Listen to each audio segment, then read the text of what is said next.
Il ne reste que quelques minutes à ma vie. Tout au plus quelques heures, je sens que je faiblis. Mon frère est mort hier au milieu du désert. Je suis maintenant le dernier humain de la terre.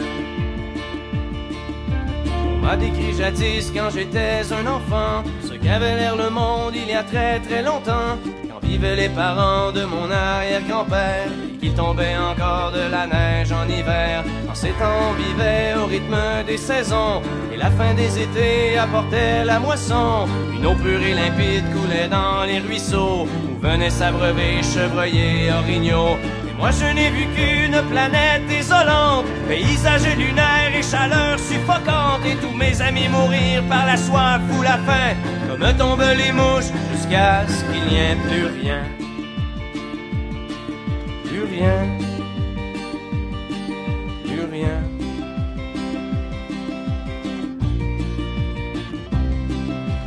Il ne reste que quelques minutes à ma vie.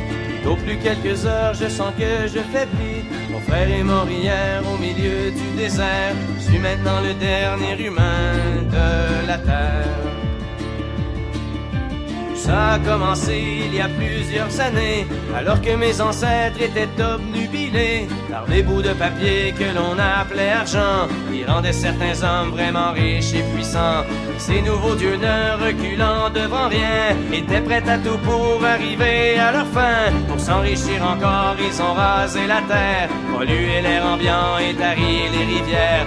Et au bout de 100 ans, des gens se sont levés et les ont avertis qu'il fallait tout stopper. Mais ils n'ont pas compris cette sage prophétie. Ces hommes-là ne parlaient qu'en termes de profit. C'est des années plus tard qu'ils ont vu le non-sens. Dans la panique, on déclarait l'état d'urgence, quand tous les océans ont englouti les îles et que les inondations ont frappé les grandes villes. Et par la suite, pendant toute une décennie, ce fut les ouragans et puis les incendies, les tremblements de terre et la grande sécheresse.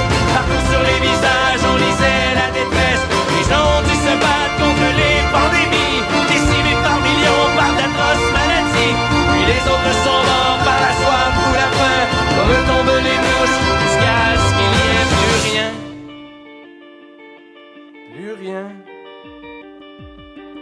Plus rien.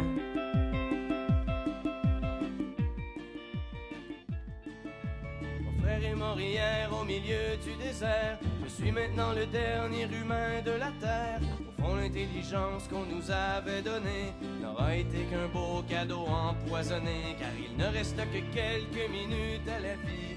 Tout au plus quelques heures, je sens que je faiblis.